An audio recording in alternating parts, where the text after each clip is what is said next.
Okay, good morning all of you. Last క్లాస్లో మనం తొలికాల మానవ చరిత్రలో 5 మార్క్స్ క్వశ్చన్స్ తెలుసుకుంటున్నాం. తొలికాల మానవ చరిత్ర.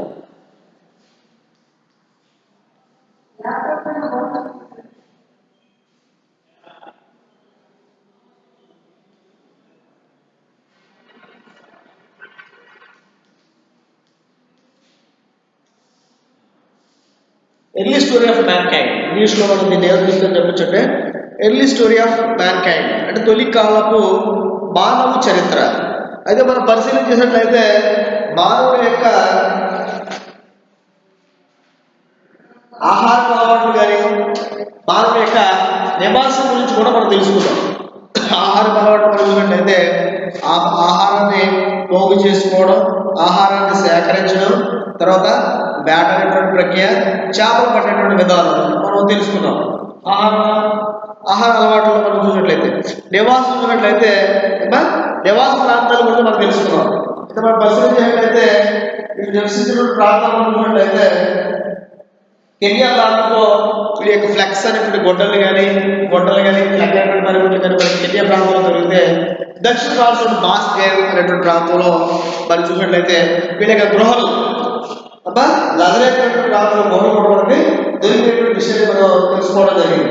దక్షిణ ప్రాంతంలో లజరేటువంటి ప్రాంతంలో దక్షిణ ప్రాంతం తీరంలో చూసినట్లయితే కొన్ని ప్రాంతాల్లో మనం పరిశీలన చేసినట్లయితే వాళ్ళు ఉపయోగించినటువంటి గడ్డి ద్వారా వాళ్ళు నిర్మించుకున్నటువంటి గుడిసెలు కూడా మనం తెలుసుకోవడం అనేటువంటిది జరిగింది.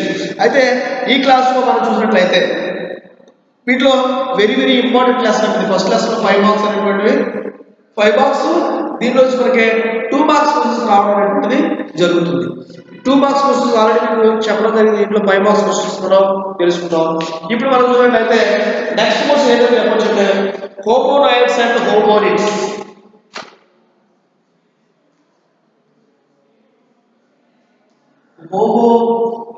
Homonids,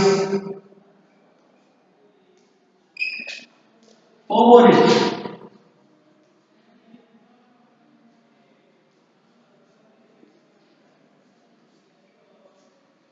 మానవులు మనం చూసినట్లయితే 2 రకాలైన మానవులు ఉన్నారు. మానవుల్లో ఆస్ట్రలోపిథెకస్, హోమోనిడ్ అనేటువంటి మానవులు మొట్టమొదటి అయితే మానవులు మన హోమో మానవుల వల్ల మనం 3 టైప్స్గా డివైడ్ చేస్తాం. హోమో హెబిలియన్, హోమో ఎరెక్టస్ ఉంటాం, హోమో సెపియన్స్ అనేటువంటి మానవుల్ని మనం 3 టైప్స్గా డివైడ్ చేయడం జరిగింది. హోమో మానవులకి ఇది హోమోనిడ్స్ మధ్య భేదాలు, ఇట్స్ మధ్య భేదాలు, different between the homonids and homonids. Homonids and homonids, difference between the homonids and homonids. వీళ్ళ యొక్క భేదాలు మనం చూసినట్లయితే వీళ్ళకి మధ్య భేదాలు ఎటువంటి భేదాలు కలిగి ఉన్నారు అయితే మనం పరిశీలించినట్లయితే హోమోనాయిడ్స్ చూసినట్లయితే చిన్న మెదడు కలిగిన వాళ్ళు. హోమోనాయిడ్స్ చూసినట్లయితే మొదటి పాయింట్లో చిన్న మెదడు గలవారు. వీళ్ళు చూసినట్లయితే పెద్ద మెదడు గలవారు.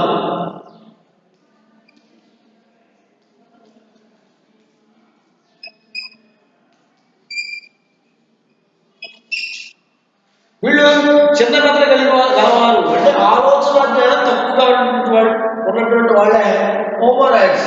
హోమోనాయిడ్స్ చూసినట్లయితే పెద్ద మెదడు కలిగిన వాళ్ళు అంటే ఆలోచన జ్ఞానం ఉన్నటువంటి వాళ్ళే ఎవరు చెప్పొచ్చంటే హోమోనిడ్స్ అనేటువంటి వాళ్ళు. అంటే మనం పరిశీలన చేసినట్లయితే వాళ్ళు ఏ విధంగా నివసించేవారు అంటే మనం చూసినట్లయితే వీళ్ళు చిన్న మెదడు కలిగిన వాళ్ళతో హోమోనాయిడ్స్ అయితే పెద్ద మెదడు కలిగిన వాళ్ళతో హోమోనిడ్స్. హోమోనాయిడ్స్ చూసినట్లయితే 4 కాళ్ళపైన నడిచేటువంటి జీవి అయితే మొదటి కాళ్ళు సులువుగా ఉండేవాడు. వీళ్ళు 4 కాళ్ళపైన నడిచేటువంటి జీవులు.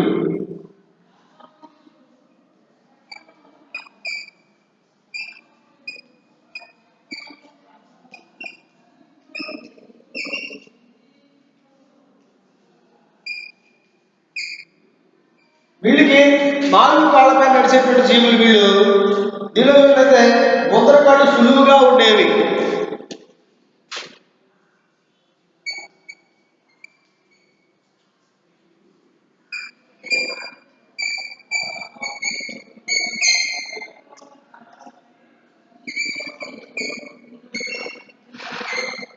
అంటే హోమోనాయిడ్స్ చూసినట్లయితే వీళ్ళు 4 కాళ్ళ పైన నడిచేటువంటి జీవులు అని చెప్పచ్చు. వీళ్ళు ఎగ్జాంపుల్ చూసినట్లయితే నిలువుగా నిలిచి 2 కాళ్ళ పైన ఉండేటువంటి వాళ్ళు. నిలువుగా నిలబడి 2 కాళ్ళపై ఉండేటువంటి వారు.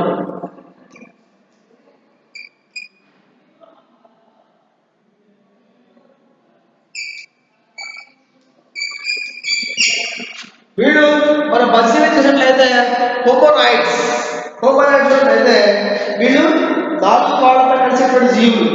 వీళ్ళు 2 కాళ్ళపై నడిచేటువంటి వ్యక్తులు. వీళ్ళు ఎవరైనా చెప్పేసి 2 కాళ్ళ మీద నడిచేటువంటి మనుషులే ఎవరైనా చెప్పేసి వీళ్ళు. అంటే మానవులు పోలినటువంటి వాళ్ళే హోమోనాయిడ్స్ అయితే జంతువులు పోలినటువంటి వాళ్ళు ఎవరైనా చెప్పేసి హోమోనాయిడ్స్. హోమోనిడ్స్ చూసినట్లయితే వీళ్ళు 2 కాళ్ళ పైన మన మనుషులు ఎలా అయితే నడుస్తూ ఉంటారో 2 కాళ్ళ పైన నడిచేటువంటి వాళ్ళ మనుషుల పైన నిలబడేటువంటి వాళ్ళేమో హోమోనిడ్స్ అయితే హోమోనాయిడ్స్ మనం పరిశీలించినట్లయితే వీళ్ళు 4 కాళ్ళ మీద ఒక జంతువు చూసినట్లయితే 4 కాళ్ళ మీద కూడా నడుస్తూ ఉంటుంది. 2 ఎదర కాళ్ళు చూసినట్లయితే అవి వెనకాల కాళ్ళు చూసినట్లయితే సులువుగా ఉంటాయి.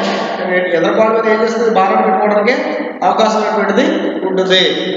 పరిశీలించినట్లయితే వీళ్ళ యొక్క డిఫరెన్సెస్ మనం చూసినట్లయితే వీళ్ళు 4 కాళ్ళ మీద ఉండేటువంటి వాళ్ళు.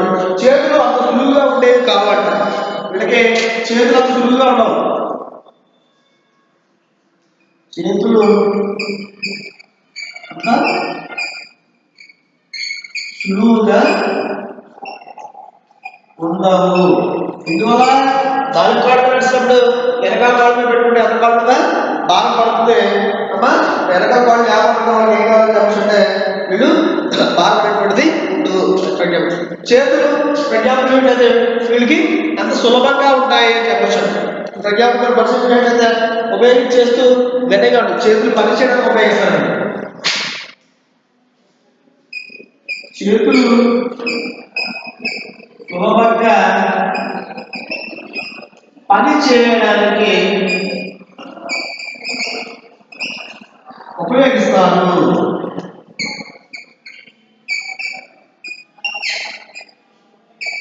మీరు ఏం చేస్తాం 2 కాళ్ళ మీద నడుస్తాం. అలా 2 చేతుల రిమైనింగ్ ఏం చేస్తారని చెప్పచ్చు వస్తువులు పట్టుకోవడానికి పని చేయడానికి ఉపయోగించే విధానం హోమోనిడ్స్ వాళ్ళు చేస్తూ ఉంటారు. అంటే వీళ్ళు డిఫరెన్సెస్ మనం చూసినట్లయితే వీళ్ళు చిన్న మేలు కలిగిన వాళ్ళు తెలివితేటలు కూడా చాలా తక్కువగా ఉంటాయి. పెద్ద మేలు కలిగిన వాళ్ళు ఎవరైనా హోమోనిడ్స్ వీళ్ళకి తెలివితేటలు ఎక్కువగా ఉండడానికి అవకాశం ఉంటుంది. వీళ్ళు 4 కాళ్ళ మీద కూడా నడిచేటువంటి జీవులు. జంతువులు నడుస్తాయి 4 కాళ్ళ మీద కూడా నడుస్తూ ఉంటాయి. ఎందుకంటే విలువగా 2 కాళ్ళ మీద మాత్రమే ఉండేటువంటి వ్యక్తులు ఎవరైనా చెప్పచ్చు అంటే హోమోనిడ్స్ అనేటువంటి వాళ్ళు. వీళ్ళు 2 కాళ్ళ మీద మాత్రమే నడుస్తూ ఉంటారు. చేతులు ఏం చేస్తారని చెప్పచ్చు అంటే పని చేయడానికి ఉపయోగిస్తారు. వీళ్ళు అయితే చేతులు అంత సులువుగా ఉండవు. ఇందువల్ల 4 కాళ్ళ మీద నడవాలి. చేతులు అనేటువంటి పని చేయడానికి ఉపయోగపడతాయి. ఎందుకంటే చేతులు సులభంగా పని చేయడానికి ఉపయోగించే విధానం కూడా ఎక్కడ ఉండాలని చెప్పచ్చండి హోమోనిడ్స్ మనకి ఉండేటువంటి విధానము ఉంటుంది. ఇంకా మనం పరిశీలించినట్లయితే మనం ఇక్కడ చూసినట్లయితే ఫైబాక్స్ చాలా సార్లు అడిగాడు. ఏంటిది హోమోనైడ్స్ మధ్య భేదాలను తెలియజేయండి అనేటువంటి విషయాలు. ఇవి 2 మార్క్స్ క్వశ్చన్లో కూడా చాలా సార్లు మనకి అడగడం కూడా జరిగింది. అయితే హోమోనైడ్స్ కి భేదాలు అనేట్లయితే హోమోనైడ్స్ అనేటువంటి వాళ్ళు చిన్న మెదడు కలిగి ఉంటారు. హోమోనైడ్స్ అనేటువంటి వాళ్ళు పెద్ద మెదడు కలిగి ఉండడం జరుగుతుంది. వీళ్ళు హోమోనైడ్స్ ఏమో 4 కాళ్ళ మీద నడిస్తే హోమోనైడ్స్ అనేటువంటి వాళ్ళు 2 కాళ్ళ మీద నడవడానికి అవకాశం ఉంటుంది. వీళ్ళు చేతులు సులువుగా ఉండమని చెప్పచ్చు. ఎందువల్ల 4 కాళ్ళు కూడా దేనికి ఉపయోగిస్తారని చెప్పచ్చు. జంతువులన్నీ కూడా నడవడానికి ఉపయోగిస్తాయి కాబట్టి వీళ్ళు చేతులు సులువుగా ఉంటుంది. ఎందువల్ల చెప్పచ్చు అంటే మానవుడు ఏ విధంగా అయితే నిలబడుతుందో ఆ విధంగానే వీళ్ళు నిలబడడం జరుగుతుంది. అందువల్ల చేతులు సులువుగా ఉన్నాయి ఏం చేస్తారని చెప్పచ్చు అంటే ఏదో ఒక పని చేయడానికి ఉపయోగించిన విధానం అనేటువంటిది ఉంటుంది. ఇది మనం పరిశీలించినట్లయితే హోమోనైడ్స్ భేదాలు మీకు అర్థమైతే గ్రహించుకున్నది 5 మార్క్స్ క్వశ్చన్స్ లో మనకి రావడానికి అవకాశం అనేటువంటిది ఉంటుంది. ఓకేనా. నెక్స్ట్ క్వశ్చన్ మనం పరిశీలించినట్లయితే మొట్టమొదటిగా హోమోమానుల యొక్క ఆహార అలవాట్లు తెలుసుకున్నాం. హోమోమానుల యొక్క నివాసాల గురించి తెలుసుకున్నాం. తరువాత మనం పరిశీలించినట్లయితే హోమోనాయిడ్స్ అండ్ హోమోనిడ్స్ మధ్య భేదాలు కూడా మీకు చెప్పడం అనేటువంటిది జరిగింది. ఆహార అలవాటులో ఎటువంటి ఆహారం తింటారో అనేటువంటి విషయాన్ని, ఎటువంటి ఆహారాన్ని పోగు చేసుకుంటారో, ఎటువంటి ఆహారాన్ని వాళ్ళు ఉపయోగిస్తున్నటువంటి విషయాన్ని మనం తెలుసుకున్నాం. ఆహారంతో పాటు మనం పరిశీలించేట్లయితే నివాస ప్రాంతాలు, కెన్యా అనేటువంటి నివాసం ఉండేది. దక్షిణ ఫ్రాన్స్ లో చూసినట్లయితే లజరేత్ గృహంలో ఎటువంటి గృహాల్లో నివసించేవారో మనం పరిశీలన చేసాం. నెక్స్ట్ చూసినట్లయితే దక్షిణ ప్రాంతంలోనే వాళ్ళు, ఫ్రాన్స్ ప్రాంతంలోనే వాళ్ళు ఏ ప్రాంతాల్లో వాళ్ళు గుడిసెల్లో, ఫర్ ఎగ్జాంపుల్ మనకి వాళ్ళు గడ్డితో ఉన్నటువంటి గృహాలను నిర్మించుకున్నటువంటి విషయాన్ని కూడా మనం తెలుసుకున్నాం. ఓకేనా? దాంతోపాటు మానవులు రెండు రకాలుగా ఉన్నట్లయితే వాళ్ళు డిఫరెన్సెస్ కూడా మనం తెలుసుకోవడం అనేటువంటి జరిగింది. అంటే హోమోనైడ్స్ మధ్య భేదాలు కూడా మనం తెలుసుకున్నాం. ఇప్పటి వరకు మనకు 3 క్వశ్చన్స్ మనం తెలుసుకోవడం అనేటువంటి జరిగింది. అదే మనం నెక్స్ట్ క్వశ్చన్ తెలుసుకుందాం. ఓకే, నెక్స్ట్ మనం చూసినట్లయితే నెక్స్ట్ నియాడక్టల్ మనిషి. ఇది కూడా మనకి 2 మార్క్స్ 5 మార్క్స్ కూడా చాలా సార్లు అడిగాడు. అయితే మనకి ఈ హోమో అనే మానవుడు ఎక్కడ తీసుకోవడం జరిగిందని చెప్పొచ్చుంటే, హోమో అనేటువంటి పదాన్ని లాటిన్ భాషలో తీసుకోవడం అనేటువంటి జరిగినటువంటి విషయాన్ని మీకు చెప్పడం జరిగింది. అయితే మనం పరిశీలించేటైతే హోమో మానవుడు పరిశీలించేటైతే నియాడక్టల్ అనేటువంటి మనిషి యొక్క అవశేషాలు స్త్రీలు కానీ పురుషులు కానీ మనకి దొరికినటువంటి అవశేషాల ఆధారంగా మనిషిని ఎన్ని రకాలుగా విభజించాలని చెప్పి చూసినట్లయితే మనకి 3 టైప్స్ ఆఫ్ రిలేటివ్స్, 3 రకాలు. అంటే హోమో నియాడక్టల్ మనుషులు మానవులు ఎన్ని రకాలని చెప్పొచ్చుంటే 3 రకాలు. మొట్టమొదటిగా 5.6 మిలియన్ లో దొరికినటువంటి మానవులు హోమోనిడ్స్ అనేటువంటి మానవులు 2 రకాలు. ఇది ఆస్ట్రలోపిథెకస్ అండ్ హోమో అనేటువంటి మానవులు. అయితే మనకి స్త్రీ పురుషుల అవశేషాల ఆధారంగా మానవులు 2 టైప్స్ డివైడ్ చేయాలంటే 3 రకాల కింద డివైడ్ చేయడం జరిగింది. అంటే హోమో హబిలియస్ అని, హోమో ఎరెక్టస్ అని, హోమో సేపియన్స్ అనే మానవులు మనకి డివైడ్ చేయడం జరిగింది. అంటే మానవులు దొరికినటువంటి అవశేషాల ఆధారంగా మానవులు మనం ఈ విధంగా వివరించడం జరిగింది. అంటే ఏ ప్రాంతాల్లో అయితే మనకి అవశేషాలు దొరికినాయో, అంటే ఫర్ ఎగ్జాంపుల్ మనకి జర్మనీలో దొరికినాయంట, హెడెన్బర్గ్ లోయలో కూడా మనకి హెడెన్బర్గ్ లో దొరికినాయంట, జర్మనీ డియండర్ లోయలో కూడా మనకి వీటి యొక్క అవశేషాలు మనకు దొరికాయంట. అంటే వీడి యొక్క అవశేషాలు అంటే శాస్త్రవేత్తలు దొరికిన అవశేషాల ఆధారంగా కూడా వీళ్ళ యొక్క పేర్లు కూడా డిసైడ్ చేయడం జరిగింది. అంటే వీళ్ళ యొక్క చరిత్రను మరి పరిశీలించినట్లయితే జర్మనీలో హెడెన్బర్గ్ లో వాళ్ళ యొక్క అవశేషాలు దొరికాయంట. అంటే హెడెన్బర్గ్ లో వాళ్ళ యొక్క అవశేషాలు ఎప్పుడు దొరికిందని చెప్పొచ్చుంటే 1,30,30,000 సంవత్సరాల నుంచి మనం పరిశీలించినట్లయితే వీడి 1,30,30,000 నుంచి 35,000 సంవత్సరాల మధ్యలో చూసినట్లయితే ఈ ప్రాంతంలో ఉన్న వాళ్ళకి దొరికాయండి. ఇది ఐరోపా ప్రాంతంలో, పశ్చిమ మధ్య ఆసియా ప్రాంతాల్లో దొరికిన 1,30,000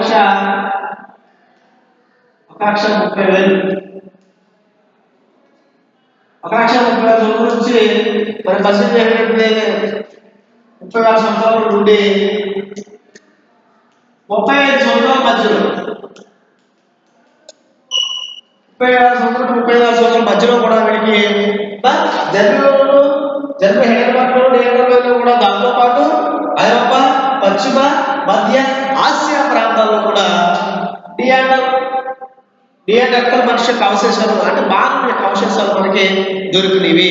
అంటే ఈ దొరికిన ఆధారాలు మనం పరిశీలించినట్లయితే ఏ ప్రాంతంలో అయితే వీళ్ళ యొక్క అవశేషాలు దొరికాయో ఆ ప్రాంతం వాళ్ళకి అదే పేరు పెట్టడం జరిగింది. అంటే మనం పరిశీలించినట్లయితే జర్మనీలోని హెడెన్బర్గ్ ప్రాంతంలో ఏ అవశేషాలు దొరికాయంట.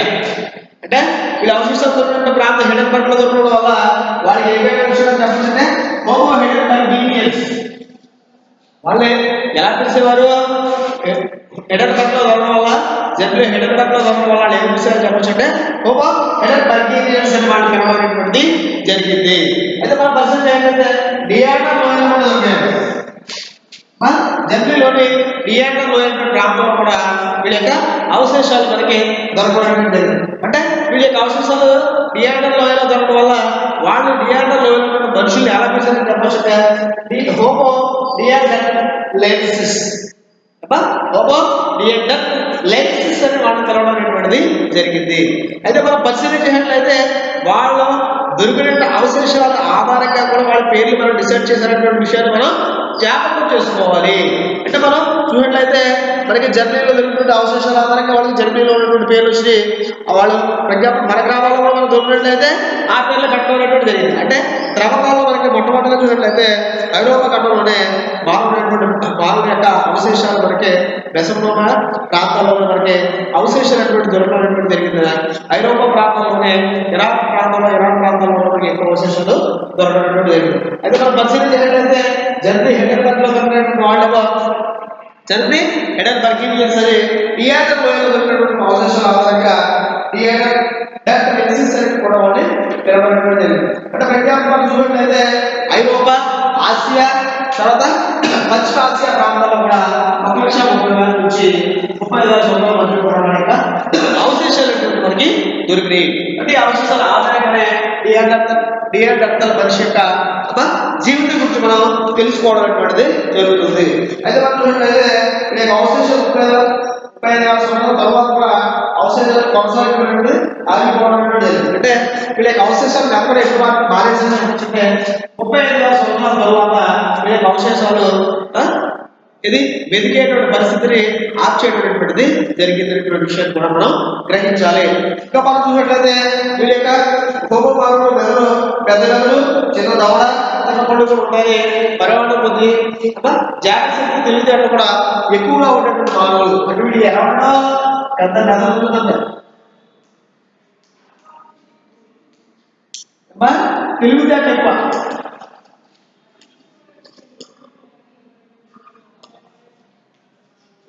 తెలివితేట ఎక్కువగా ఉండేటువంటి వ్యక్తి కూడా ఎవరైనా చెప్పచ్చు అంటే హోమో మానవుడే.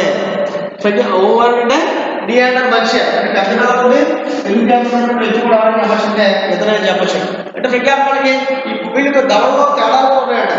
దవడ పొలంలో తేడాలు కూడా బహుశా తిరుమలాలకు సంబంధించిన తేడాలు. అంటే వీళ్ళు దవడలో తేడా వస్తుంది.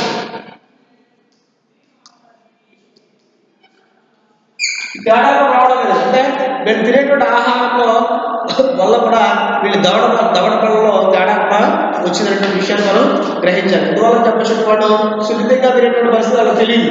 అంటే వాళ్ళు ఏం చేసేవాళ్ళు, మాంసాన్ని తినేవారు, జంతువులకి ఎముకలు కూడా వాళ్ళు తింటూ ఉండేవారు. దాన్ని బట్టి ఫ్రూట్స్ తినేవారు, పళ్ళు కూడా తినేవారు, బెర్రీస్ కూడా వాళ్ళు తినేవారు, క్లోవర్స్ కూడా వాళ్ళు తింటూ ఉంటారు. కాబట్టి వాళ్ళకి దవడలో తేడా కూడా మనకి వాళ్ళు తినేటువంటి ఆహార ఆధారంగా మనకి వచ్చిందనేటువంటి విషయాన్ని కూడా మనం గ్రహించాలి. ఇంకా మనం పరిశీలన చేసినట్లయితే ఇప్పుడు మనం డియాడర్టల్ మనిషి గురించి మనం తెలుసుకున్నాం. అయితే ఫర్ ఎగ్జాంపుల్కి చారిత్రక ఆధారాలు అయితే మానవులు ఎన్ని రకాలు చెప్పుకున్నా 3 రకాలు. హోమో హెబిలియస్ అని, ఎరెక్టస్ అని, హోమో సేపియన్స్ అని మానవుల్ని 3 రకాలుగా చెప్పడం జరిగింది.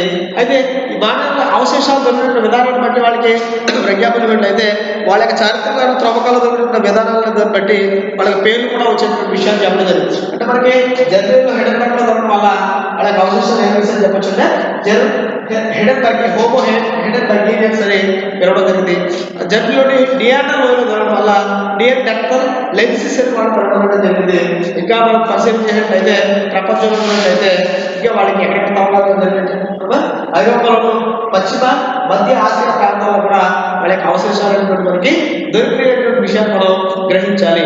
1,30,000 మధ్యలో నుంచి 35,000 వరకు కూడా వాళ్ళు ఏం చేశారని చెప్పొచ్చు అంటే త్రవ్వకాలు అనేటువంటి జరిపారు. అయితే త్రవ్వకాలు ఎప్పుడు ఆఫ్ చేశారని చెప్పొచ్చు అంటే 35,000 సంవత్సరాల తరువాత మనం చూసినట్లయితే త్రవ్వకాలని ఆఫ్ చేయడం అనేటువంటిది జరిగింది. అయితే ఈ మానవుడు చూసినట్లయితే పెద్ద మెదడు కలిగి ఉన్నాడు, మనిషి అవతారం, తెలివైన వాడు, తెలివితేటటువంటి వాడు, దవడలో తేడా రావడం కారణం ఏంటని చెప్పొచ్చు అంటే వాళ్ళు తినేటువంటి ఆహార ఆధారంగా మనం పరిశీలన చేయట్లేదు. వాళ్ళకి అటువంటి తేడా అనేటువంటి రావడం అనేటువంటిది మనం గ్రహించాలి. ఫర్ ఎగ్జాంపుల్ వాళ్ళు అడవులో నివసిస్తున్నారు కాబట్టి వాళ్ళకి ఆహారంలో కూడా తేడా అనేటువంటిది ఉంటుంది. వాళ్ళు ఒడ్డు తినేటువంటి అవకాశం అనేటువంటి వాళ్ళకి తెలియదు కాబట్టి వాళ్ళు ఉడికి ఫర్ ఎగ్జాంపుల్ మనకి మాంసాన్ని ఆరబెట్టుకోవడం తెలుసు, దాంతోపాటు మనకి ఉడికించడం కూడా తెలిసినట్టు వాళ్ళు ఎలా చెప్పచ్చు అంటే వీళ్ళే చెప్పచ్చు. అంటే ఇప్పటివరకు మనం పరిశీలన చేసినట్లయితే తొలికాలం మానవ చరిత్రలో మానవుని యొక్క జీవిత విశేషాల గురించి మనం తెలుసుకున్నాం. ఆహార అలవాటు మనకు తెలుసు. ఆహారాన్ని పోగు చేసుకోవడము, ఆహారాన్ని సేకరించడము, వేటాడేటువంటి ప్రక్రియ, చేపలు పట్టేటువంటి ప్రక్రియ కూడా వాళ్ళకి తెలుసుకునేటువంటి విషయాలు తెలుసుకోవడం జరిగింది.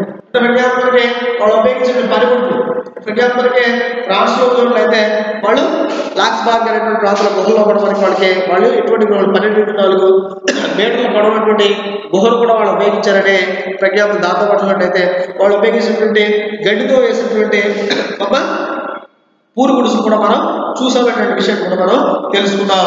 ఎందుకంటే వాళ్ళ నివాసంలో వాళ్ళు పనిముట్లని మనుషులతో పాటు జంతువులు కూడా పనిముట్లని ఉపయోగించే విషయాన్ని కూడా మనం తెలుసుకున్నాం. అంటే వాళ్ళు కూడా ఆహారానికి సంబంధించి కూడా ఏం ఉపయోగించాలని చెప్పచ్చు అంటే జంతువులు కూడా పనిముట్లు తయారు చేస్తున్నాయి. వాటిలో వెరీ ఇంపార్టెంట్ ఏదైనా చెప్పచ్చు అంటే చింపాంజీ అయితే మానవులతో పాటు సమానంగానే ఉండేవనే విషయాన్ని కూడా గ్రహించాలి. అయితే మనం పరిశీలించినట్లయితే ఇవన్నీ కూడా మనం చూసినట్లయితే వాళ్ళ ఆహార అలవాట్లలో కూడా మనం తేడాలు చూసాము. వాళ్ళు ప్రాంతాల ఆధారంగా కూడా వాళ్ళ పేరు రావడం కూడా అవకాశం ఉందనేటువంటి విషయాన్ని కూడా మనం గ్రహించాము. అంటే ఇప్పటివరకు మనం చూసినట్లయితే ఇవన్నీ కూడా దేంట్లో చెప్పొచ్చుంటే తొలికాలపు మానవ చరిత్రలో వెరీ ఇంపార్టెంట్ అని చెప్పుకోవచ్చు. అంటే తొలికాల మానవ చరిత్ర ఎన్ని క్వశ్చన్స్ చూస్తే మనకి 3 క్వశ్చన్స్ రావడానికి అవకాశం ఉన్నటువంటిది. అంటే ఉపమానవ లక్షణాలు, తర్వాత నివాసము పనిముట్లు, దాంతోపాటు డియాండర్తల్ మనిషి గురించి తెలుసుకున్నాం. ఆ డియాండర్తల్ మనిషి ఆధారంగా అయితే వాళ్ళకి ఏ విధంగా పేరు వచ్చినటువంటి విషయాన్ని కూడా మనం తెలుసుకోవడం అనేటువంటిది జరిగింది. దాంతోపాటు మనం చూసినట్లయితే హోమోనిడ్స్ మధ్య భేదాలు కూడా మనం తెలుసుకుంటాం. హోమోనిడ్స్ మధ్య భేదాలు కూడా మనం తెలుసుకోవడం అనేటువంటి జరిగింది. అంటే పరిశీలించినట్లయితే ఈ విధంగా మనం క్వశ్చన్స్ అడగడానికి అవకాశం అనేటువంటిది ఉంది. అర్థమైంది కదా? ఇవి ఇప్పటితో పాటు మనకి ఫస్ట్ క్లాస్ లో తొలికాల మానవ చరిత్ర అనేటువంటిది 2 marks questions, 5 marks questions, background of history ఇది ఎర్లీ స్టోరీ ఆఫ్ మ్యాన్ అనేటువంటి మనం చెప్పుకోవడం అనేటువంటి జరిగింది. ఓకేనా? Thank you. నెక్స్ట్ క్లాస్ లో నెక్స్ట్ లెసన్ మనం చెప్పుకుందాం.